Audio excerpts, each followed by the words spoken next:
Officer, in about 20 seconds, you are going to have a question you should have asked 10 minutes ago. Marcus Reed said it without raising his voice, standing beside a dark federal sedan on the shoulder of Route 17, less than 3 miles from Fort Hamilton. The night air was cool, the road mostly empty, and the red and blue lights from Daniel Whitmore's patrol car flashed across the pavement in steady waves. Whitmore stared at Marcus with the impatient confidence of a man who believed the situation had already been settled. "And what question is that?" he asked. Marcus looked at him for a moment, then glanced down at his watch. "Who am I?" Whitmore gave a short laugh and shook his head. To him, Marcus was simply a black man in civilian clothes standing beside a government vehicle that Whitmore had already decided looked wrong in his hands. The driver's license had checked out. The registration had checked out. Marcus had provided a Department of Defense credential and calmly asked that it be verified. None of that had been enough. Every answer seemed to create a new suspicion. Every document seemed to invite another question. Ryan Cole, the second officer on the scene, stood near his cruiser watching the exchange with growing unease. He had already confirmed more than once that the information Marcus provided matched the records in front of him. But Whitmore kept searching for something that would justify the conclusion he had formed before the facts arrived. Marcus remained still, his expression controlled, his breathing slow. He had spent decades in the United States Army learning that pressure revealed people long before words did. Some became louder. Some became reckless. Others became quiet enough to notice everything. Marcus noticed Whitmore's body camera. He noticed the dashboard camera facing the shoulder. He noticed Ryan checking the computer again, and he noticed the distant glow appearing around the bend to the west. Whitmore followed his gaze. Expecting someone? Marcus did not answer immediately. The glow became brighter. 2 sets of emergency lights were moving toward them from the direction of Fort Hamilton. Ryan heard the radio crackle behind him and turned toward his cruiser. A dispatcher's voice came through, sharper than before. "Unit 12, remain at your current location.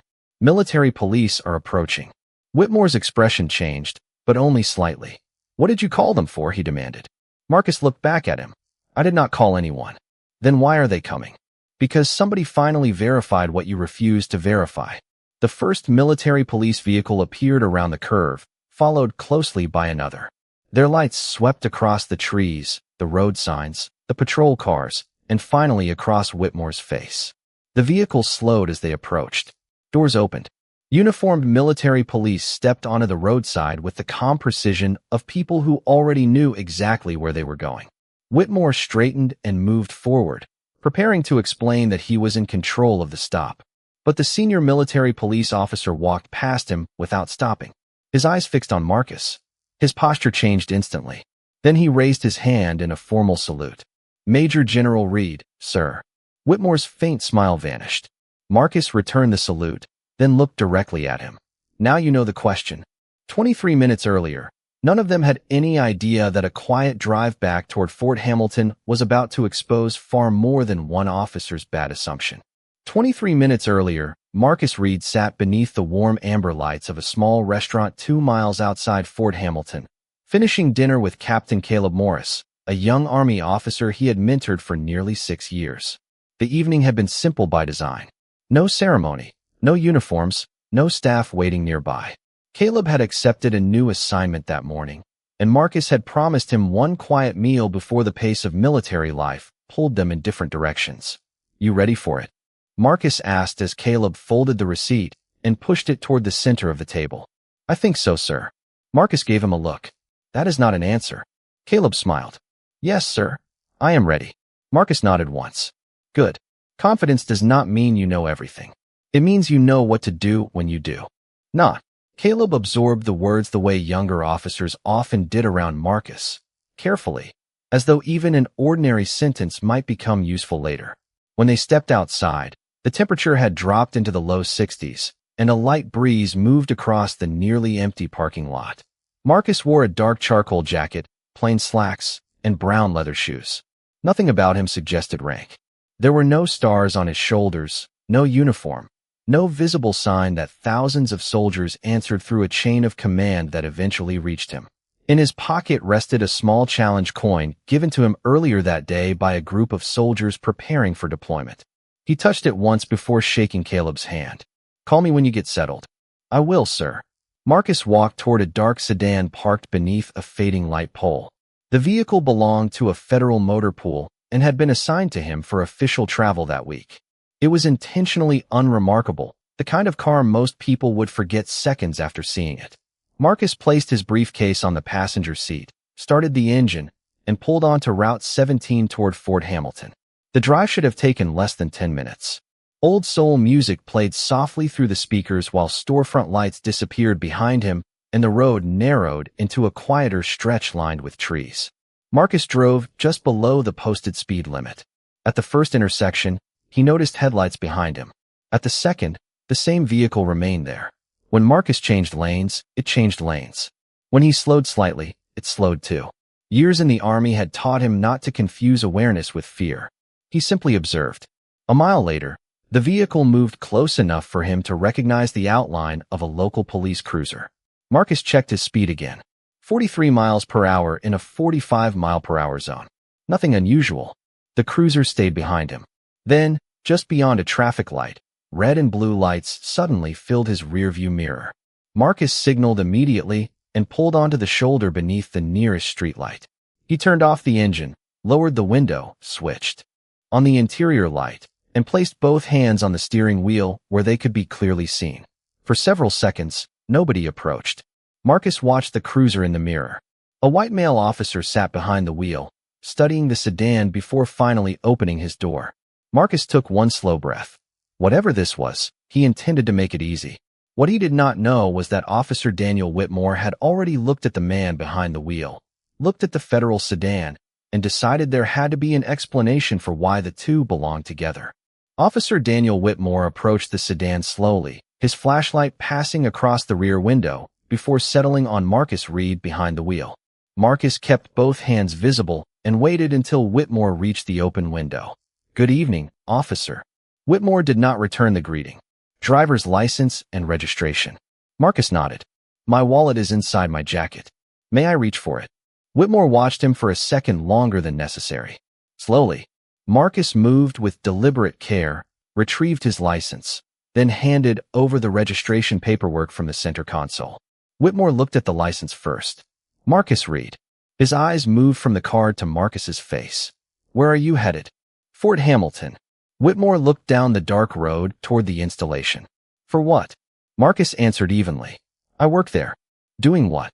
The question came too quickly, almost as though Whitmore had been waiting to ask it. Marcus studied him for a moment. "Before we continue, may I ask why you stopped me?" Whitmore's expression tightened. "Your rear plate light looked dim." Marcus glanced toward the mirror. "Understood." Whitmore shifted his attention to the registration. "Federal Motor Pool?" "Yes." "This vehicle was assigned to you?" "Correct." Whitmore gave a faint, skeptical smile. "What kind of work do you do that gets you a federal vehicle?" Marcus could feel the direction of the conversation changing. The original reason for the stop had already been answered, but Whitmore's interest was no longer on the rear plate. It was on Marcus, the car, and whether the two fit together in his mind. "My employment is with the federal government," Marcus said. "That is all you need for the vehicle verification." Whitmore leaned slightly toward the window. "I will decide what I need." Marcus did not react. He had spent years in rooms where a raised voice could make a difficult situation worse. Calm was not weakness. Calm was control. Whitmore looked at the license again, then at the sedan. "You live around here?" "No." "Then why are you driving this road at night?" Marcus almost answered that Fort Hamilton was less than 3 miles ahead, but the question itself told him more than the answer ever could. He simply said, "Because that is where I am going." Whitmore's jaw tightened. "Step out of the vehicle." Marcus held his gaze. "Is there a problem with my license or registration?" "I said step out." Marcus opened the door carefully and stood beside the sedan with his hands visible. A second patrol car appeared behind them and pulled onto the shoulder. Officer Ryan Cole stepped out, younger than Whitmore, his expression neutral as he approached. "Everything all right?" Ryan asked. Whitmore handed him the registration. "Check this again." Ryan looked at the paperwork. "Federal Motor Pool." "I can read," Whitmore replied. Marcus remained silent. Ryan walked toward his cruiser to run the information. Whitmore turned back to Marcus. "You have government identification?" Marcus reached slowly into his wallet and removed a Department of Defense credential. Yes. Whitmore took it, looked at the front, then at Marcus. This supposed to impress me? Marcus's voice stayed level. No, it is supposed to identify me. Whitmore barely studied the credential before handing it back. Anybody can get something that looks official. Marcus slipped it carefully into his wallet. Then verify it. Whitmore stared at him. I do not take instructions from you. Marcus looked past him toward Ryan Cole, who was already entering the registration information into his computer. Then he returned his eyes to Whitmore. That was not an instruction, officer. It was the easiest way to find out whether your assumption is correct. Ryan Cole returned from his cruiser, holding the federal registration in one hand, and Marcus reads driver's information on the screen of his mobile terminal. His expression was different now, not alarmed, but focused in the way people became focused when the facts refused to support the story they had expected. The registration is valid, Ryan said. Daniel Whitmore looked toward him without moving. And the driver? Valid license. No warrants. No restrictions. Marcus stood beside the sedan beneath the pale streetlight, his hands visible, his posture relaxed but attentive. Whitmore glanced at him, then back at Ryan. Run the vehicle assignment. Ryan checked the screen again. Already did. It is listed as an active federal motor pool vehicle. Assigned to who? The record is limited. It says authorized Department of Defense use. Whitmore exhaled through his nose as though the result irritated him. Marcus watched quietly. Each answer was closing a door, yet Whitmore kept searching for another one to open. Officer Whitmore, Marcus said, you have confirmed my license and the vehicle registration. Is there still an issue with the plate light? Whitmore turned toward him. You seem pretty eager to leave. I am asking whether the reason for the stop has been addressed. You do not get to decide when this is over. Marcus held his gaze without changing expression. I did not say I did. Ryan looked between them.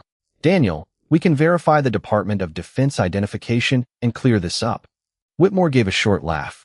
You really think somebody at the Pentagon is waiting around to answer questions about this guy? Marcus said nothing. Ryan did not laugh. There is a verification procedure. We should use it. Whitmore walked toward the front of the sedan, shining his flashlight across the windshield and dashboard. A plain leather briefcase sat on the passenger seat. Nothing inside the vehicle appeared unusual. Still, Whitmore continued around the car, studying it as if suspicion itself might eventually create evidence. Mind if I take a look inside? He asked. Marcus answered immediately. I do not consent to a search. Whitmore stopped. Why not? Because you asked whether I consent, and I do not. The response was calm, almost clinical. Whitmore's eyes narrowed. Most people who have nothing to hide cooperate. Marcus looked at him steadily. I have cooperated with every lawful request you have made. Declining a voluntary search is not evidence of wrongdoing. Ryan lowered his gaze for a moment, then looked back toward his cruiser. Whitmore seemed to take the refusal personally. You know, you are making this harder than it needs to be. No, Marcus said. I am making it clear. The words hung between them. A cool breeze moved along the shoulder, stirring dry leaves against the pavement. Somewhere in the distance, a truck changed gears as it climbed the road toward Fort Hamilton. Whitmore folded his arms. So tell me something, Marcus. Why would the Department of Defense assign a vehicle to you? Marcus paused before answering. Because my position requires one. And what position is that? Verify my identification. Whitmore smiled, but there was no warmth in it. There you go again. Ryan stepped toward Marcus. May I see the Department of Defense credential? Marcus handed it over. Ryan studied the card carefully, comparing the photograph, name, and identifying information before walking back toward his computer. Whitmore watched him go. He is wasting his time. Marcus looked toward the cruiser where Ryan had begun entering the verification request. Maybe. A few seconds passed. Then Ryan stopped typing.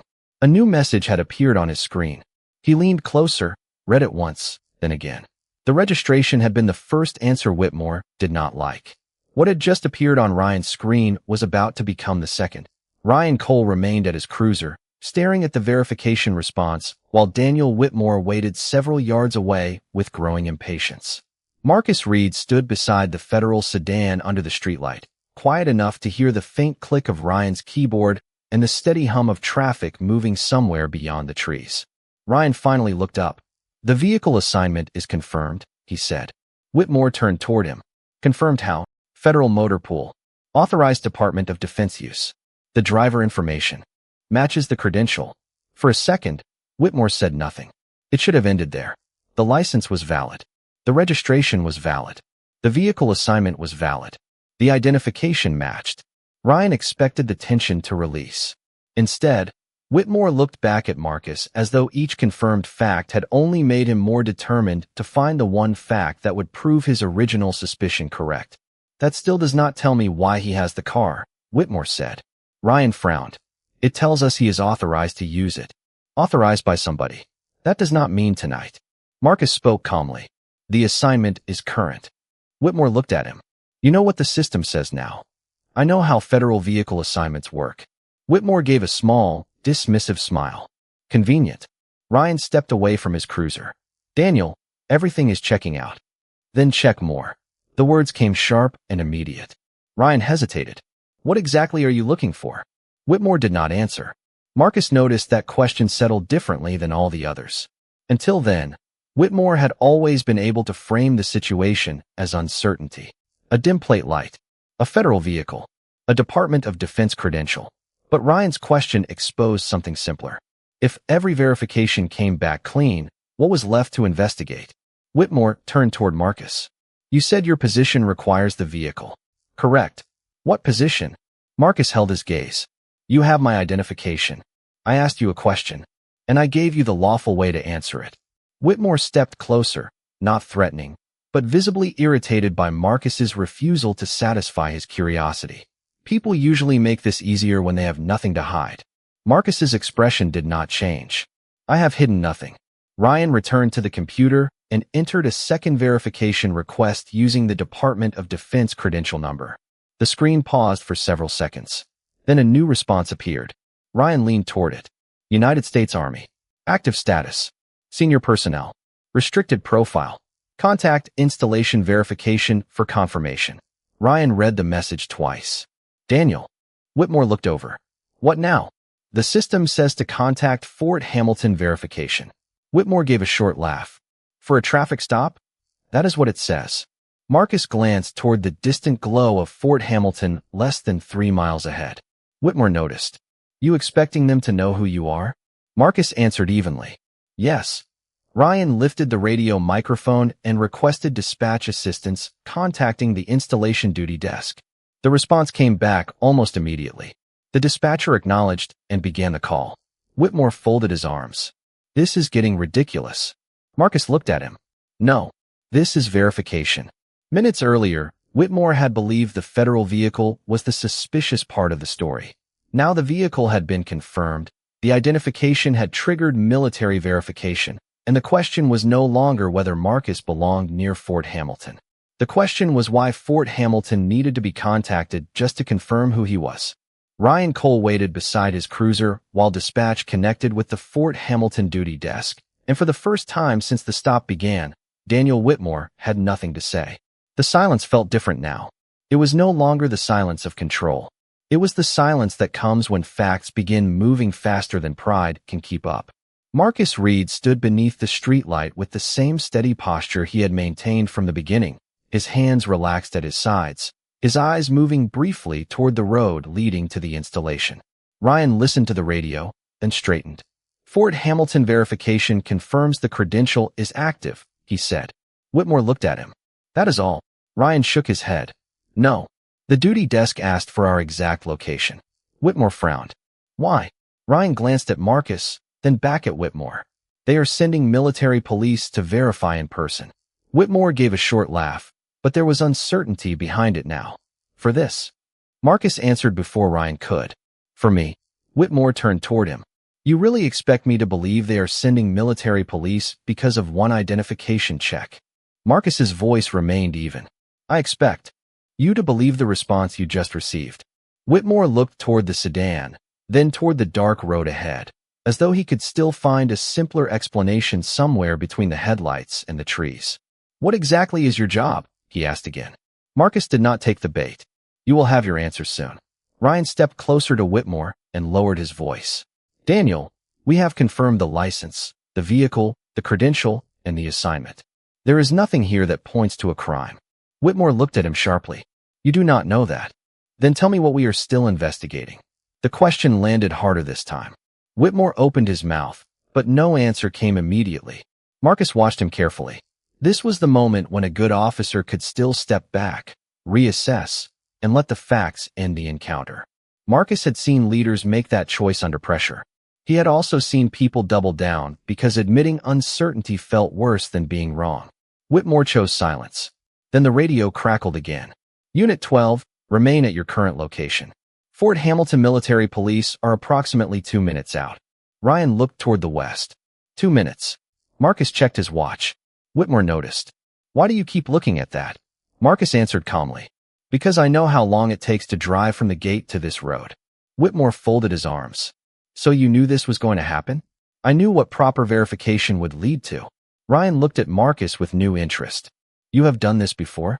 Marcus gave the faintest hint of a smile. Not exactly like this.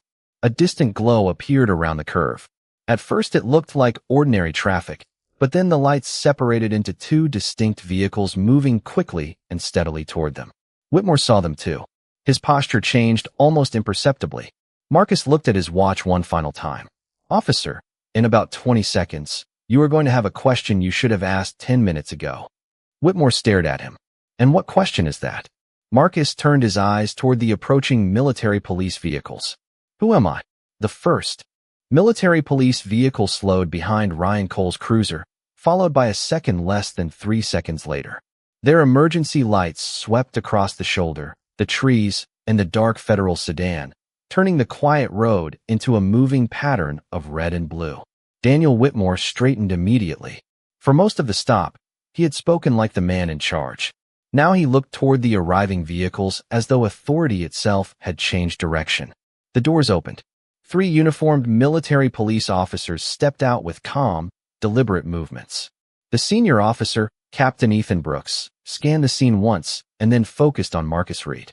Sergeant Olivia Grant recognized Marcus almost at the same moment. Her posture changed first. Brooks followed. Whitmore stepped forward before either of them could speak. This is an active local police stop, he said. I am still verifying the driver's identity. Brooks looked at him briefly. We were sent here for that purpose. Then he walked past Whitmore. The next few seconds seemed to stretch. Marcus stood beside the sedan exactly as he had before. No smile, no show of triumph, no need to explain himself. Brooks stopped several feet in front of him, brought his heels together, and raised his hand in a formal salute. Major General Reed, sir. Ryan Cole went completely still. Whitmore did not move at all. The words seemed to erase every assumption that had shaped the last 20 minutes. Marcus returned the salute with practiced ease. At ease, Captain. Brooks lowered his hand. Sir, Fort Hamilton duty staff requested that we confirm your identity in person after the verification call. Marcus nodded. Understood. Whitmore finally spoke. He never told me he was a general. Marcus turned toward him. His expression remained composed. You never needed my rank to verify my identification. Whitmore looked toward Ryan as if expecting support. Ryan gave none.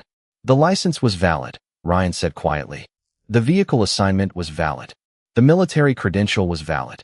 Sergeant Grant looked toward the sedan. And the motor pool assignment was confirmed before we left the installation. Whitmore's face tightened. I had reasons to be cautious. Marcus did not argue. Then those reasons will be on your camera. The sentence changed the mood again. Brooks glanced toward Whitmore's body camera, then toward the dashboard camera positioned behind the cruiser windshield. Marcus continued. Captain, I want the verification request preserved, along with the radio traffic and the timestamps connected to this stop. Brooks nodded. Yes, sir. Whitmore shifted his stance. General Reed, this was a misunderstanding. Marcus studied him for a moment. A misunderstanding ends when the facts are checked. You were given several chances to check them. No one spoke. The road had become quiet except for the idling vehicles and the soft crackle of radios. Whitmore looked at Marcus differently now, but Marcus seemed less interested in that change than everyone else was. He had spent a lifetime around rank and authority. He knew how quickly people adjusted their behavior when power became visible. What mattered was how they behaved before they knew it was there. Brooks asked, Sir, do you want Fort Hamilton legal notified? Marcus looked toward Ryan, then toward Whitmore. Not yet.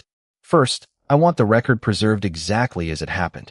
Whitmore lowered his eyes for the first time that night. Marcus had finally received the recognition Whitmore had refused to give him, but the revelation was not the end of the problem. It was only the moment the problem became impossible to ignore. Marcus Reed let the silence remain for several seconds after Captain Ethan Brooks agreed to preserve the record. Daniel Whitmore shifted his weight near the patrol car, searching for a way to reduce what had happened to a misunderstanding that could be explained away with the right words. Marcus did not give him that opportunity. "Officer Whitmore, if I had told you my rank the moment you walked up to the window, would this stop have gone differently?" Whitmore hesitated. Ryan Cole looked toward him. Brooks remained silent. "Maybe," Whitmore said at last. Marcus nodded once. "That is the problem." The words were quiet, but they changed the direction of the conversation. Whitmore looked confused. "I do not understand. You should not need to know a man is a general before you decide his identification deserves to be checked properly." Ryan lowered his eyes for a moment. Marcus continued, "My rank does not make my license more valid. It does not make the federal vehicle more legitimate. It does not make my answers more truthful. Those things were already true before you knew who I was." Whitmore opened his mouth, but Ryan spoke first. "There have been other complaints." Everyone turned toward him. Ryan seemed surprised by his own words, as if saying them aloud had made them harder to ignore. "What complaints?" Brooks asked. Ryan glanced at Whitmore before answering. "Stops near the West Corridor. Mostly late evening. Some involving soldiers coming back to Fort Hamilton." Marcus's expression sharpened slightly. For 4 months, Fort Hamilton leadership had been reviewing reports from service members who believed they were being questioned more aggressively than circumstances required while traveling near the installation. The reports were not all identical, and Marcus had refused to assume they proved anything without evidence. Some stops had legitimate explanations. Others had left unanswered questions. What had concerned him most was a smaller cluster involving black service members who described the same pattern. Valid identification treated as suspicious, ordinary travel treated as unusual, explanations met with additional skepticism instead of resolution. Marcus looked at Ryan. "Were those reports discussed at your department?" Ryan took a slow breath. "Informally. I heard about 2 of them. Maybe 3. Whitmore turned toward him. "Ryan, be careful." Ryan met his eyes. "I am being careful." Brooks watched the exchange without interrupting. Marcus understood immediately that the night had changed again. Until that moment, this had been one officer, one driver, one roadside stop. Now there was the possibility of a pattern, and patterns were where memory became evidence. Whitmore shook his head. "You are trying to turn this into something it was not." Marcus looked directly at him. "I am not turning it into anything. The recordings will show what it was." Whitmore's voice softened. "General Reed, nobody here knew who you were." Marcus answered without hesitation. "Exactly." The single word left Whitmore with nowhere to go. Brooks stepped closer to Marcus. "Sir, I can notify the command duty officer and begin coordination with legal counsel." Marcus nodded. "Do that, but make one thing clear. Nobody is to treat this as retaliation for what happened to me." "Understood. Review the facts. Compare the complaints. Look at the stops. Look at the records. If there is no pattern, say so. If there is one, fix it." Ryan looked at Marcus with an expression that had shifted from concern to resolve. "I will give a statement." Whitmore turned toward him. Ryan did not look away. Marcus noticed that more than anything else, accountability rarely arrived as a dramatic moment. Sometimes it began with one person deciding that silence was no longer neutral. The review began the next morning, not with speeches or accusations, but with records. Body camera footage was preserved. Dispatch traffic was copied. Vehicle verification logs were secured. Ryan Cole gave a formal statement describing what he had witnessed, including the moment he confirmed that Marcus Reed's license, federal vehicle assignment, and Department of Defense identification were valid. Daniel Whitmore submitted his own report, but the incident no longer depended on one officer's version of events. The cameras had recorded the questions. The computer system had recorded the verification. The radio had recorded the moment Fort Hamilton was contacted. Over the following weeks, investigators compared the stop with earlier complaints involving service members traveling near the West Corridor. Some incidents had clear explanations. Others did not. A smaller group showed details that were difficult to dismiss as coincidence, particularly reports from black service members who described being questioned repeatedly after valid identification had already been provided. The local department agreed to an independent review of those encounters, new procedures for verifying military credentials, and additional training focused on decision-making during traffic stops. Whitmore was removed from regular patrol duties while the department evaluated his conduct. Marcus asked for no special punishment. He asked only that the same standard be applied to Whitmore that should have been applied to him that night. Examine the facts before reaching the conclusion. Ryan's statement became important for another reason. He admitted that he had heard about similar concerns before, but had never considered speaking up because he had not personally been involved. The roadside encounter changed that. Silence, he realized, did not always keep a person neutral. Sometimes silence allowed a pattern to continue unnoticed. Several weeks later, Marcus stood inside a briefing room at Fort Hamilton speaking with a group of young officers about judgment, leadership, and responsibility. When the room emptied, a lieutenant remained behind. "Sir, may I ask you something?" Marcus nodded. "If Officer Whitmore had known you were a general from the beginning, do you think he would have treated you differently?" Marcus looked through the window toward the parade field, where soldiers crossed beneath the afternoon sun. "Probably." The lieutenant hesitated. "Then why did you not just tell him?" Marcus turned back toward him. "Because I gave him valid identification. I answered his questions. I followed his instructions. My rank should not have been required for fairness." The lieutenant considered that answer. "But everything changed when military police recognized you." Marcus nodded slowly. "Exactly." The room became quiet. "And that is the lesson." He picked up the challenge coin he had carried the night of the stop and turned it once between his fingers. Anyone can show respect when power is obvious. Character is revealed when you believe the person in front of you has none. He placed the coin on the table. A badge can give someone authority. A rank can give someone command. Neither one gives a person judgment. That has to come from character. Outside, the flag above Fort Hamilton moved steadily in the wind. Marcus watched it for a moment before leaving the room. What happened on Route 17 had started with an assumption and ended with a record that could no longer be ignored. Whitmore had believed power belonged to the person asking the questions. Marcus understood something deeper. Real authority was not measured by how quickly someone could control a situation. It was measured by whether they could remain fair when they believed nobody powerful was watching.